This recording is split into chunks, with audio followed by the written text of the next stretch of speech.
चाक है जिगर फिर भी आए हैं रफू करके, चाक है जिगर फिर भी आए हैं रफू करके, जाएंगे हकीकत से सबको रूबरू करके, प्यार की बड़ी इससे और मिसाल क्या होगी, हम नमाज पढ़ते हैं गंगा में वजू करके।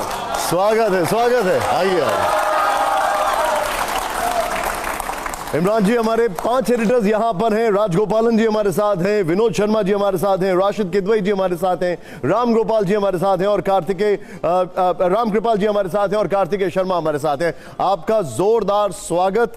और सबसे पहले तो मैं आपसे ये पूछना चाहूंगा कि जिन मंचों पर आप सुपरस्टार हो चुके थे, वहां बड़े बड़े शायर कहते थे और सलाह देते थे कि आप क्या मुझको नवाजेंगे जनाबे आली, सल्तनत तक मेरे इनाम में बिक जाती है।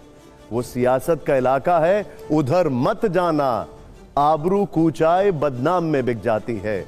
गजल के मन से मना किया जाता है कि सियासत में मत जाना, और आप फिर भी आ गए।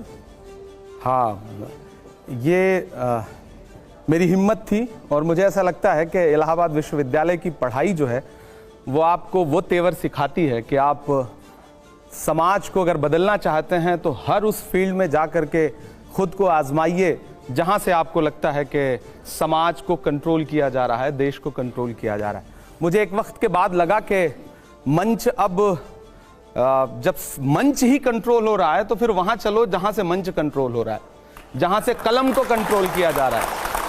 तो मैंने बुद्धिसेन शर्मा जी को कभी सुना था, उनका एक शेर था कि दिए बुझाती शोलों को भड़काती है, आंधी को भी दुनियादारी आती है, यार सियासत की गलियों में मत जाना, नागन अपने बच्चों को खा जाती है।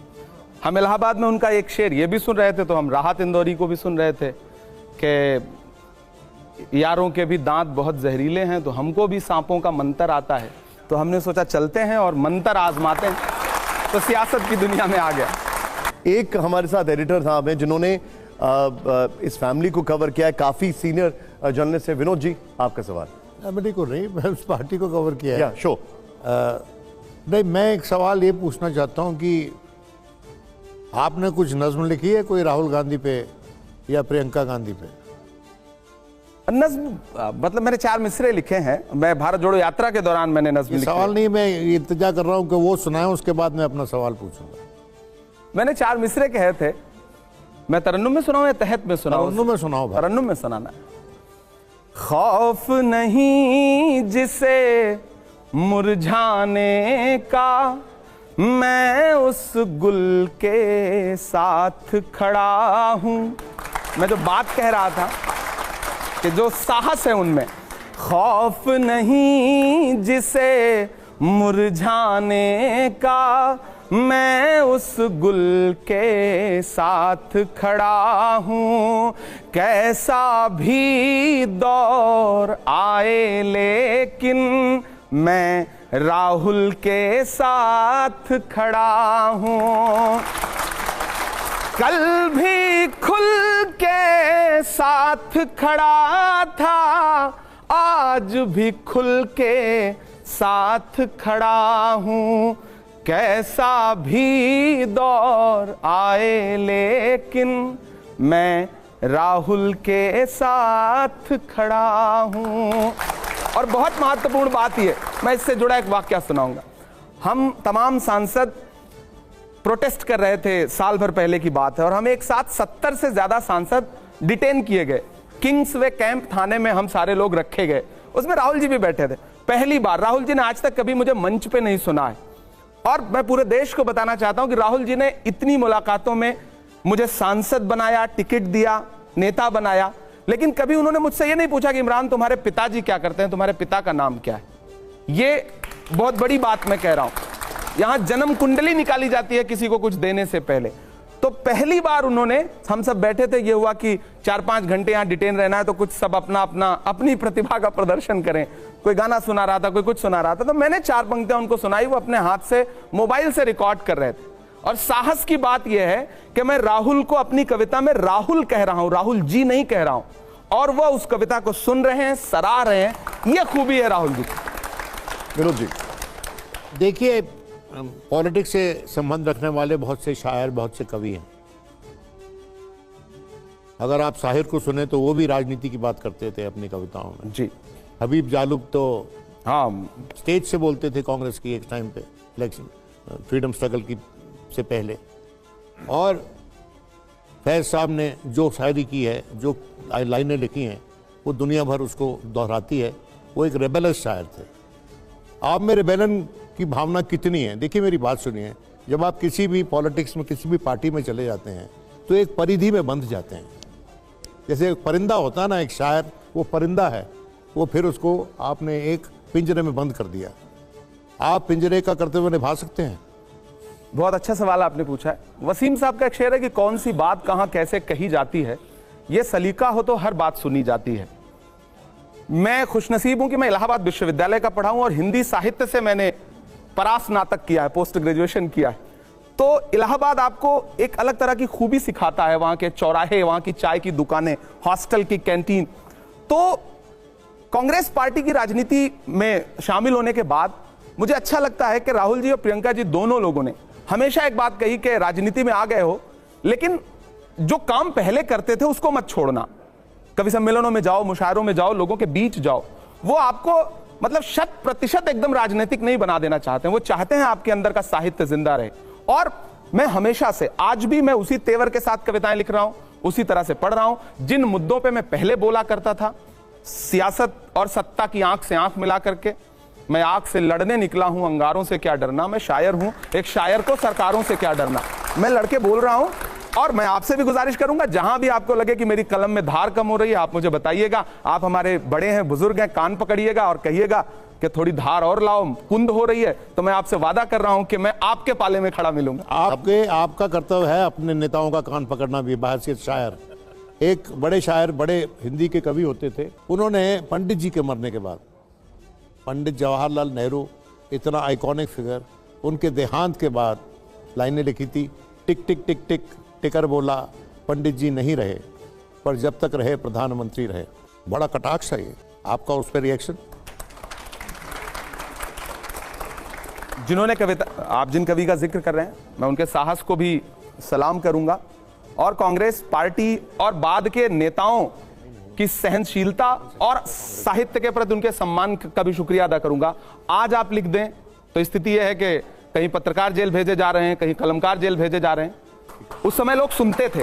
नेहरू जी कवि सम्मेलनों में जाके बैठते थे और कवि सम्मेलन सुनते थे, सामने से अपनी आलोचना की कविताएं सुनते थे, मुशायरा सुनते थे। मेरे दो सवाल हैं आपसे इमरान जी। पहला सवाल यह है कि संभल का मसला बहुत गर्म है उत्तर प्रदेश में, तो उस पर आपकी पार्टी और आपका क्या कहना है? आपको लगता है कि मामला अदालत के बाहर निपटाया जाना चाहिए? और दूसरा सवाल है कि आपकी पार्टी, एक ज़माने में लोग कहते थे कि जात पे ना पात पे, इंदिरा जी की बात पे मोहर लगेगी हाथ पे, और अब ये राष्ट्रीय पार्टी जाति पे वोट मांग रही है। ये दो सवाल मैं आपसे पूछ रहा हूँ। पहली बात तो ये कि कांग्रेस पार्टी जाति पे वोट नहीं मांग रही। आपका पहला सवाल है कि संभल के मुद्दे पे आपका क्या कहना। यहाँ तमाम युवा साथी बैठे हैं, हम किस धर्म से हैं, किस मजहब से हैं, इससे हट के एक बात मैं कहना चाहता हूं कि संभल के मुद्दे का हल कैसे होना चाहिए। इससे महत्वपूर्ण यह है कि वो जो 5 नौजवान मारे गए, उनके बारे में तो कोई बात ही नहीं कर रहा है। ऐसा नैरेटिव बना दिया गया कि चर्चा जो है ये हो रही है कि आज पुलिस प्रशासन ने ये बयान दिया, आज ये दिया। जिस दिन से वो 5 बच्चे, नौजवान बच्चे, न साजिश थी न कोई जंग का ऐलान लिखा था, बुझी आंखों में एक मासूम सा अरमान लिखा था, जिसे दंगाई कह के सीधे गोली मार दी तुमने, उसी मजदूर के सीने पे हिंदुस्तान लिखा था। मैं बहुत भावुक हूं। क्या किसी ने एक संवेदना का शब्द, सत्ता में बैठे हुए किसी एक व्यक्ति ने एक संवेदना का शब्द बोला है? 5 लाशें उठी हैं। इधर 26 नवंबर को महामहिम राष्ट्रपति महोदया संसद में भाषण दे रही थी, मैं सामने बैठा हुआ था, और 162 किलोमीटर दूर संसद से संभल में 5 जनाजे एक साथ उठ रहे थे। छोड़ दीजिए वो हिंदू थे या मुसलमान थे, विजुअल है इस बात के ना कि पुलिस गोली चला रही थी। मैं भी यहां बैठ के बात कह रहा हूं। अगर पुलिस ये कहती है कि वो पत्थर मार रहे थे, तो उन लड़कों को किसने मारा उसका विजुअल आपके पास कहां है? पुलिस जो नैरेटिव बना दे, डीएम प्रेस कॉन्फ्रेंस कर रहे हैं, कमिश्नर प्रेस कॉन्फ्रेंस कर रहे हैं, सत्ता के शीर्ष पे बैठे एक शब्द नहीं बोल रहे हैं। क्या इंसानों की जान की कोई कीमत नहीं है? सदियों से यहीं पर रहता है, जाने कितने दुख सहता है। भीगी पलकों से एक बेटा भारत मां से ये कहता है, पुरखे हम सबके गोद में तेरी खाक ओढ़ के लेटे हैं, मां हम भी तेरे बेटे हैं। है ना? इमरान साहब, बीजेपी कह रही इस है, पे कोई बात ही नहीं कर रहा है। मुझे हैरत है, ये निकल आया, वो निकल आया। यहां आज भी, कल भी संसद में संविधान पे बहस हो रही है और वहां बुलडोजर चल रहा है। अच्छा, कोई बात नहीं करेगा इस पे, मीडिया भी बात नहीं करेगी, राजनीतिक दल भी बात नहीं करेंगे।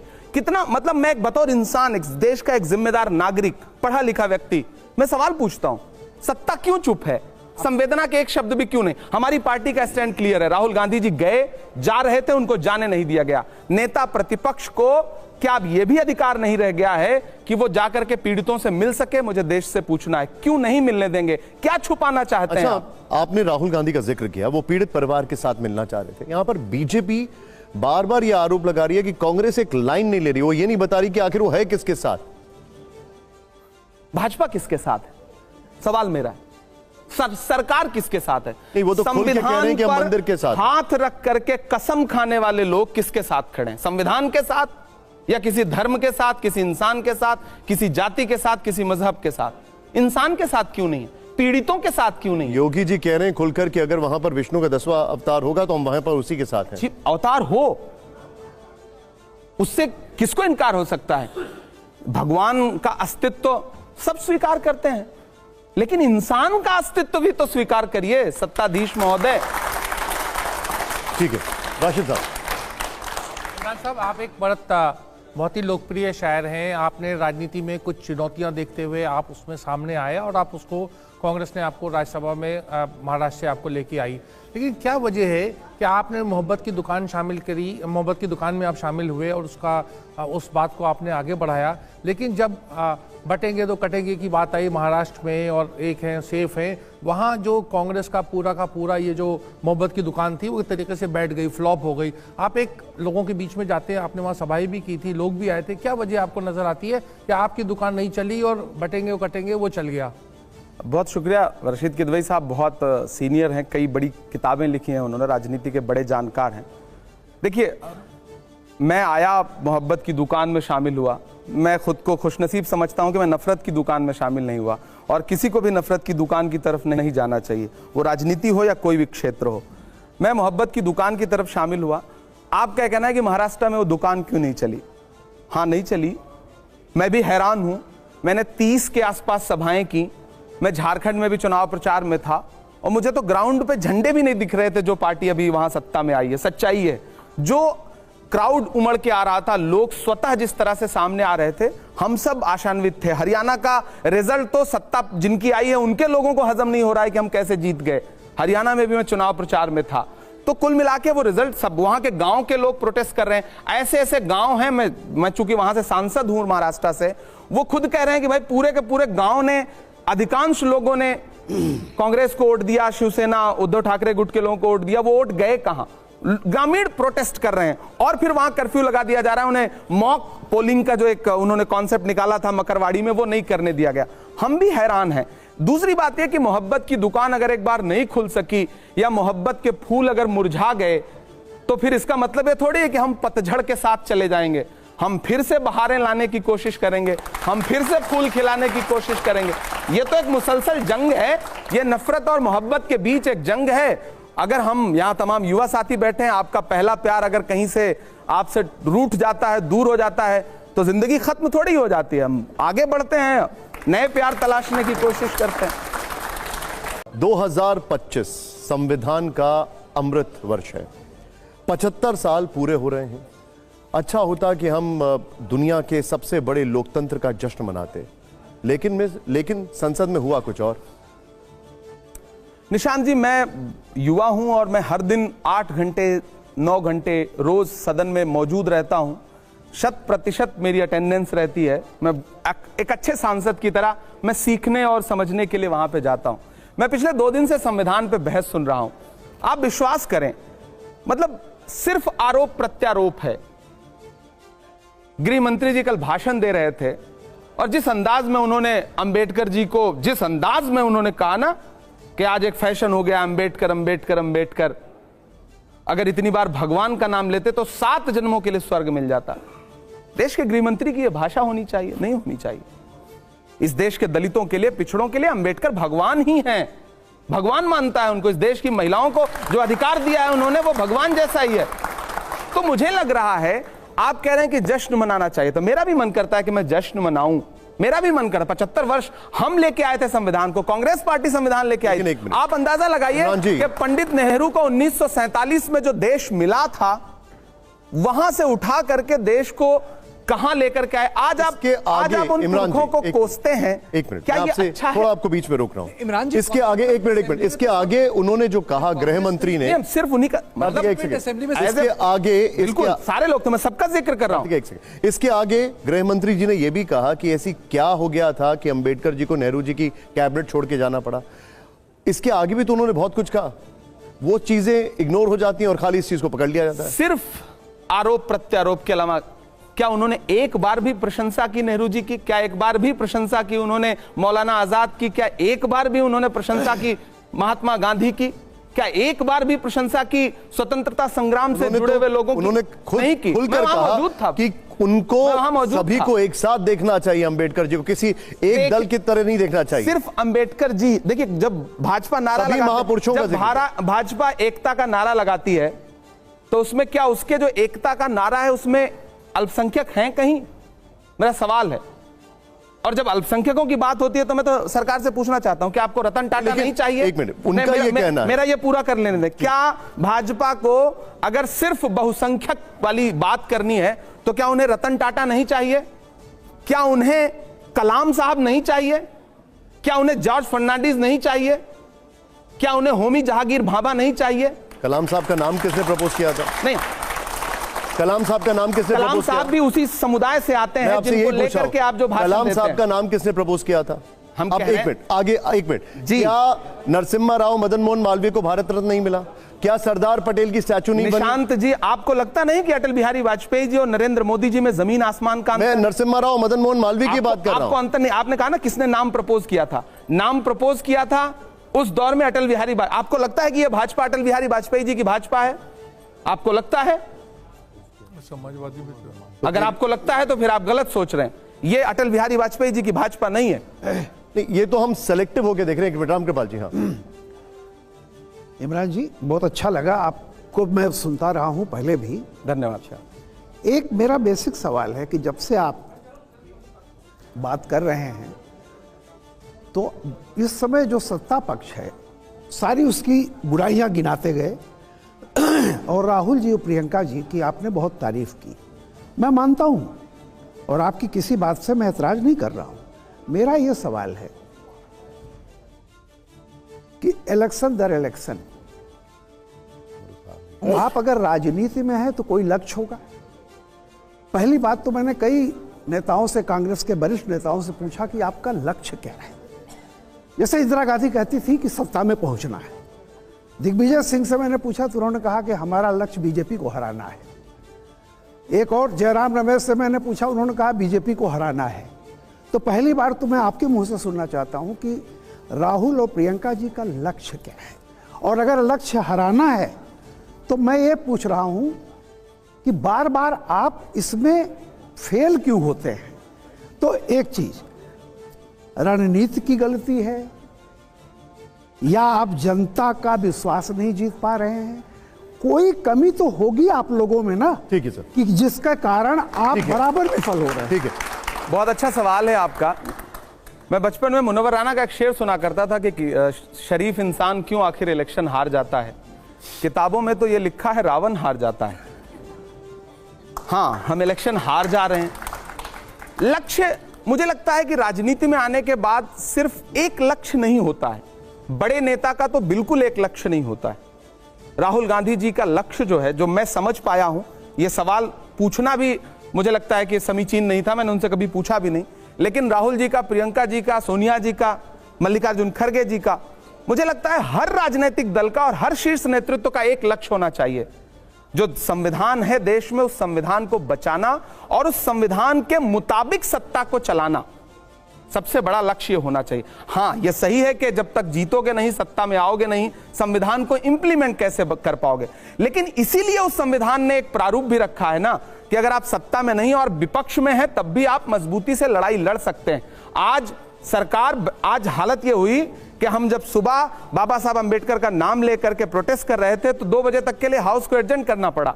ये विपक्ष की ताकत है और विपक्ष इस बार इतना मजबूत है कि कल 1 नेशन 1 इलेक्शन उन्होंने इंट्रोड्यूस किया और तुरंत उसे जेपीसी को भेजना पड़ रहा है। तो विपक्ष मजबूत होना चाहिए।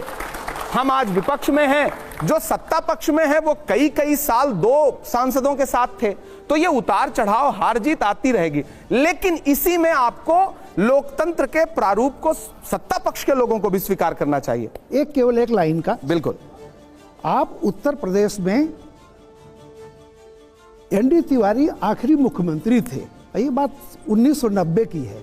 34 साल हो गए, तब न तो अमित शाह थे, न नरेंद्र मोदी थे, न आज की बीजेपी थी। 34 वर्ष से आप उत्तर प्रदेश में कहीं नजर नहीं आ रहे हैं।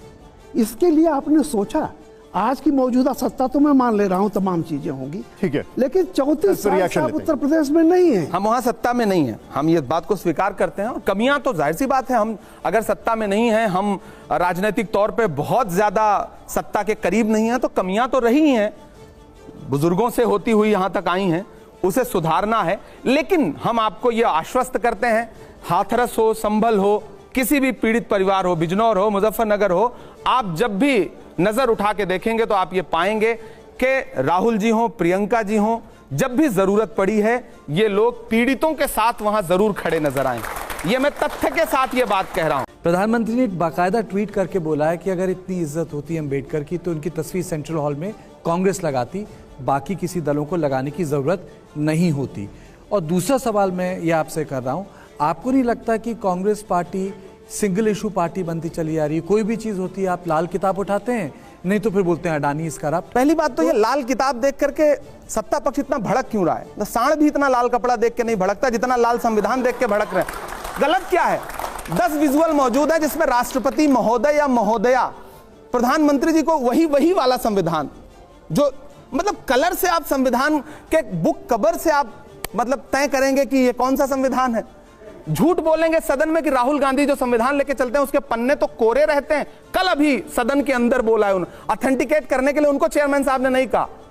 बात क्या है ना कि भारतीय जनता पार्टी जिन प्रतीकों के माध्यम से खेलना चाहती है ना, देश अब समझता है। आप उधर तो दलितों के खिलाफ अत्याचार करवाएंगे। सुप्रिया गायकवाड़ के जैसे आप भी स्पिरुलिना फार्मिंग से सालाना 1 करोड़ तक कमाना चाहते हैं? आसान तरीका, बड़ा मुनाफा। अभी डाउनलोड करें फ्रीडम ऐप। आप अत्याचार करवाएंगे और इधर सोचेंगे कि अंबेडकर जी की एक फोटो लगा देंगे तो दलित बहुत खुश हो जाएगा। आप देश के दलितों को मूर्ख समझते हैं। सब जागरूक हो गए हैं, उनको पता है कि बाबा साहब अंबेडकर के संविधान को सबसे ज्यादा चोट कौन पहुंचाना चाहता है। आप जातिगत जनगणना क्यों नहीं करवाते? क्यों नहीं हक देना चाहते? प्रधानमंत्री जी सिर्फ फोटो लगा देने भर से या एक बार नाम उच्चारित कर देने भर से नहीं काम चलेगा। आप देश की जनता जागरूक हुई है और इसीलिए शायद आप परेशान हैं। ये दबदबा, ये शोहरतें, ये नशे दौलत, किराएदार हैं, सब घर बदलते रहते हैं, ये भी बदल देंगे। जब आप हिस्ट्री पे जाएंगे तो ये भी हमें बताना पड़ेगा कि 370 के मुद्दे पर बाबा साहब अंबेडकर ने कैबिनेट छोड़ी थी। हमें यह भी बताना पड़ेगा वो फॉरेन पॉलिसी को लेकर भी कैबिनेट छोड़ने के लिए तैयार थे, वो उससे पूरी इत्तेफाक नहीं रखते थे। कई सारी चीजों पर तो बहुत सारे फैक्ट्स हैं जो कि सामने निकल कर आएंगे अगर आप हिस्ट्री पर जाएंगे। लेकिन एक मिनट, राजगोपालन जी, अच्छा मैं जवाब दूं या आप? अच्छा आप सवाल, ओके ठीक है, ओके गो तो कविता में जवाब नहीं दिया मुझे, वो फर्स्ट वो दे दी, मैं करूंगा। वो कविता में आपसे जवाब लेना चाह रहे हैं सर। मैं देखिए इसके बाद मैं निशांत जी से अनुरोध करूंगा कि एक आध दिन अलग से हम आप बैठे, मैं आप सबको घर पे चाय पे बुलाऊंगा और खूब सारी कविताएं। आपकी पॉपुलैरिटी है, मजबूरी है कि मैंने आपसे इमरान साहब आप निशांत जी कह रहे थे कि इतिहास में जाएंगे जी, तो इतिहास में जाएंगे तो आपको कल गृह मंत्री जी भाषण देते देते बोले हिंदू कोड बिल लाए। विरोध किसने किया था हिंदू कोड बिल का? तो इतिहास में तो भाजपा को यह जवाब भी देना पड़ेगा, इतिहास में तो भाजपा को यह जवाब भी देना पड़ेगा कि संविधान का विरोध किया था उनके आनुषंगिक संगठन, उनके मदर संगठन ने। आपको इतिहास में यह भी जवाब देना पड़ेगा कि आप तिरंगे का विरोध करते रहे। मेरा एक शेर है, मेरी एक नज्म है, उसका एक शेर है, उसके एक बंद है कि जिन्हें तिरंगे से नफरत है अपना झंडा प्यारा है, गांधी का कातिल अब भी जिनकी आंखों का तारा है, शर्मनाक इतिहास है जिनका अंग्रेजों से यारी का, वो अब हमको बांट रहे हैं सर्टिफिकेट गद्दारी का।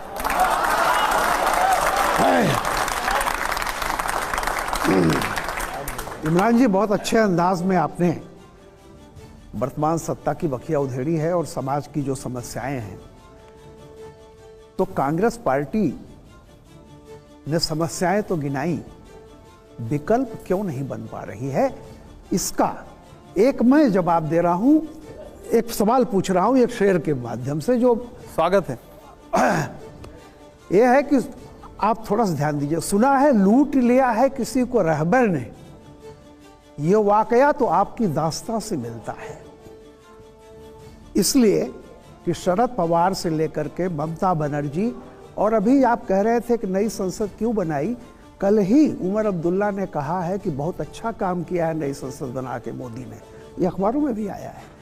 वहां से लेके ममता बनर्जी सारे, ये जो आपके सहयोगी हैं, यही वो रहबर तो नहीं है मेरा। नहीं, देखिए सर, सबसे पहली बात ये कि बहुत सारे मुद्दे हैं कि जिस पर हमारे सहयोगी दल जरूरी नहीं कि मतलब हमारे जैसी ही राय रखते हो, लेकिन जब बड़ा कॉज सामने होता है, जब बड़ी बात सामने होती है, तो उस मुद्दे पर आपको एकजुट दिखते हैं। मुझे बताइए, क्या भाजपा गठबंधन के सारे लोग एक जैसा दिखते हैं?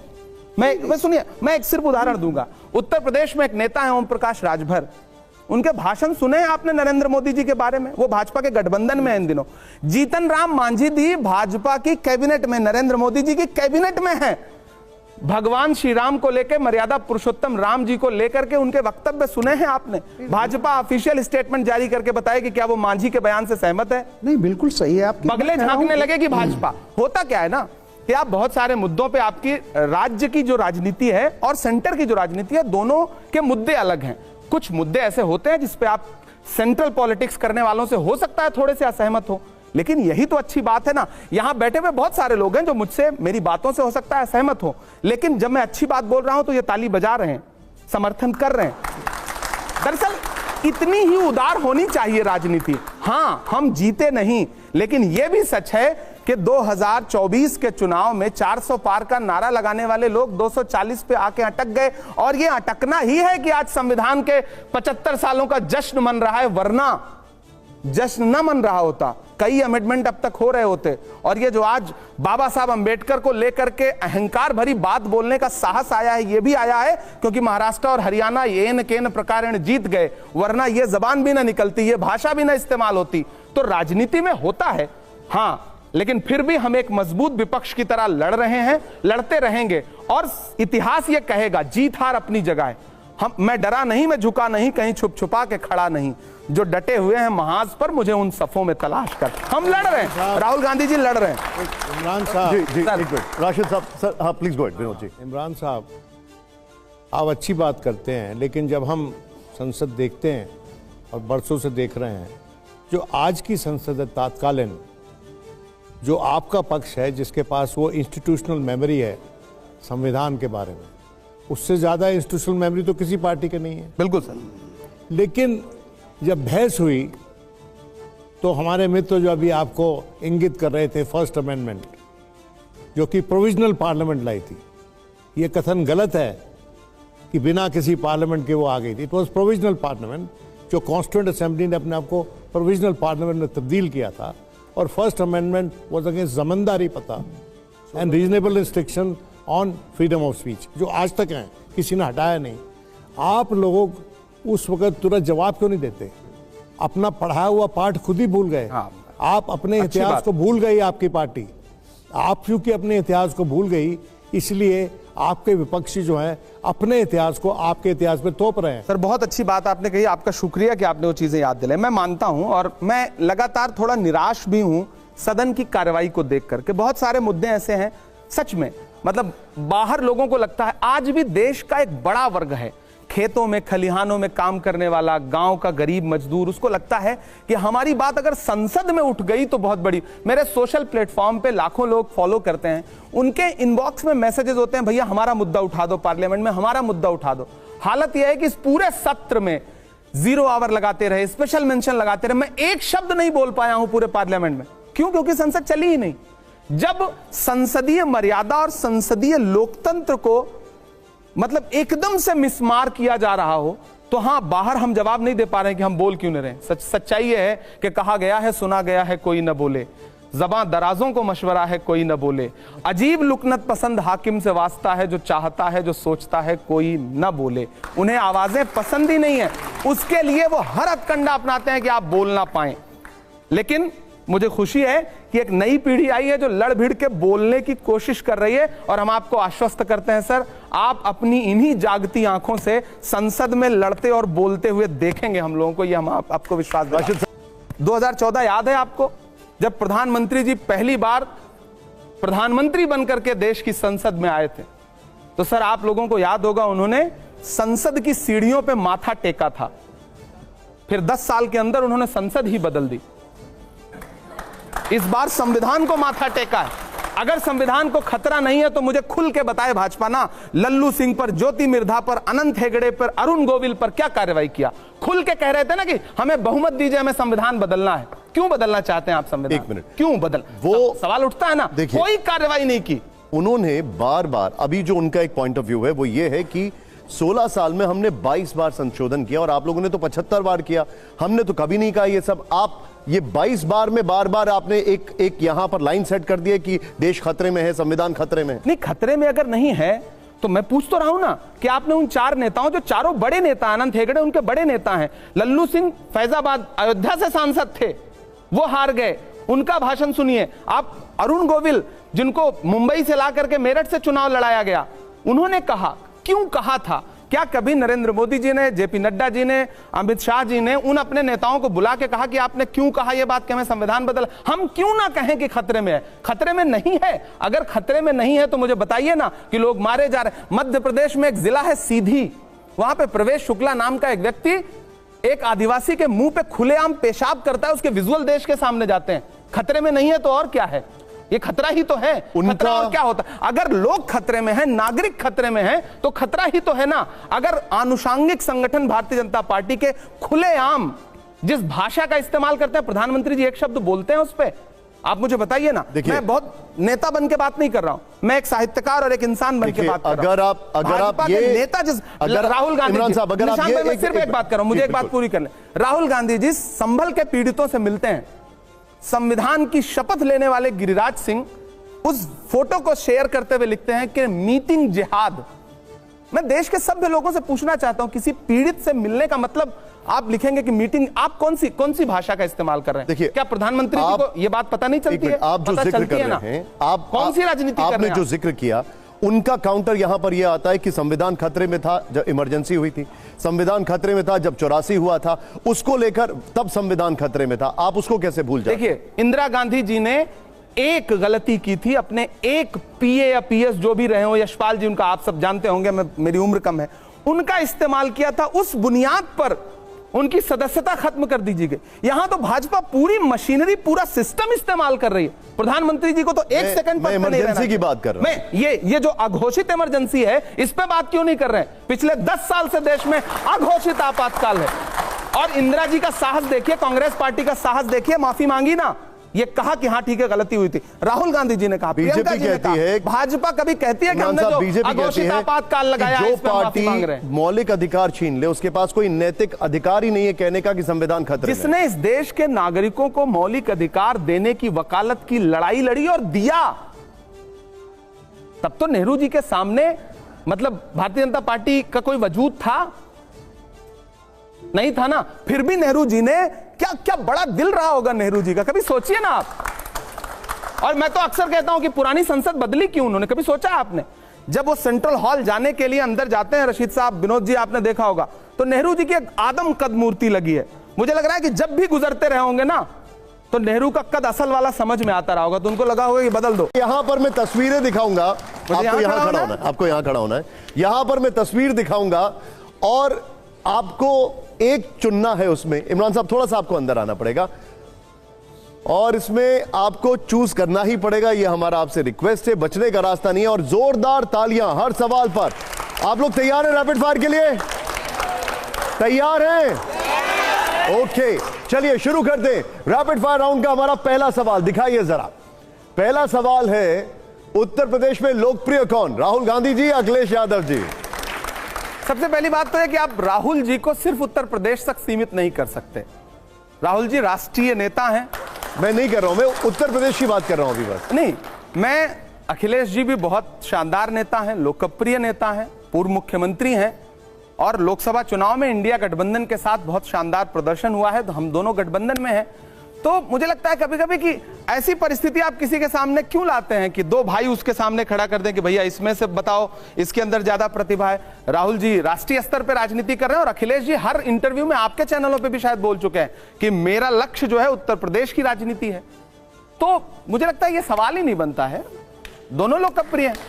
अच्छा, आप शायर हैं, मैं चाहूंगा हर जवाब पे, हर सवाल पे जोरदार तालियां बजे और खूब खूब खूब हौसला अफजाई के जो जोरदार तालियां हो अगले सवाल से पहले। चलिए, अब ये सवाल तो आपने आउट ऑफ सिलेबस कर दिया है, अगला सवाल दिखाइए। इसको आउट ऑफ सिलेबस मत करिएगा, ये आप ही के सिलेबस का सवाल है। बेहतर कवि कौन है, कुमार विश्वास जी, मनोज मुंतशिर जी या मुनव्वर राणा जी? देखिए, एक चुनना है। सवाल में मैं एक क्लियर जवाब दूंगा इसका। मुनव्वर राणा कम से कम 1 लाख किलोमीटर आगे हैं दोनों से। ठीक है, मतलब कोई जोड़ ही नहीं, कोई तुलना ही नहीं। ठीक है, अभी आप जो नाम लेके सोच रहे थे कि नाम ले सकते हैं, नहीं ले सकते, हम ले लेते हैं, लेकिन जोरदार तालियां हो, जोरदार तालियां अगले सवाल से पहले। आइए जरा दिखाइए जरा, यहां पर हमारा अगला सवाल क्या है, प्ले करिए। बेहतर उद्योगपति कौन, गौतम अडानी या जॉर्ज सोरोस? पहली बात तो ये कि इनका तो मतलब इनके बारे में तो मुझे लगता है कि हमारे जो विदेश मंत्री हैं जयशंकर जी वो ज्यादा जानते हैं, क्योंकि उनके बेटे का नाम जुड़ा। कई भाजपा के सहयोगियों के साथ सहयोगी ऐसे हैं जिन्होंने इनके फाउंडेशन से वो लिया है, फंड लिया है। वो बहुत अच्छे उद्योगपति हैं क्योंकि उन्हें पता है कि सरकार से कैसे काम लेना है और सरकार को अपना बना के कैसे रखना है।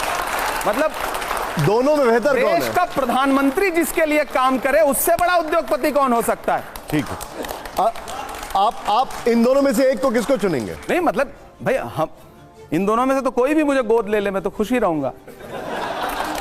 ठीक है, हमारा अगला सवाल जरा प्ले करिए। अगला सवाल जो है उसके लिए जोरदार तालियां हो पहले। बेहतर नेता कौन, अतीक अहमद या मुख्तार अंसारी? दोनों जनप्रतिनिधि रहे हैं, ये कई बार के विधायक रहे हैं, वो कई बार के सांसद रहे हैं और मैं जिस क्षेत्र में इलाहाबाद विश्वविद्यालय में पढ़ता था वो फूलपुर से सांसद थे। तो दोनों हैं नहीं, तो मुझे लगता है कि दोनों अपने अपने क्षेत्र में बतौर जनप्रतिनिधि नहीं, एक को मैंने कहा ना कि मैं इस पे मैंने चूंकि मैं उस क्षेत्र में रहता था तो बहुत सारे लोग ऐसे हैं जो जिनको उनसे फायदा हुआ होगा, नुकसान हुआ होगा। दोनों की छवि अलग अलग तरीके से अलग अलग दुनिया में गढ़ी गई है।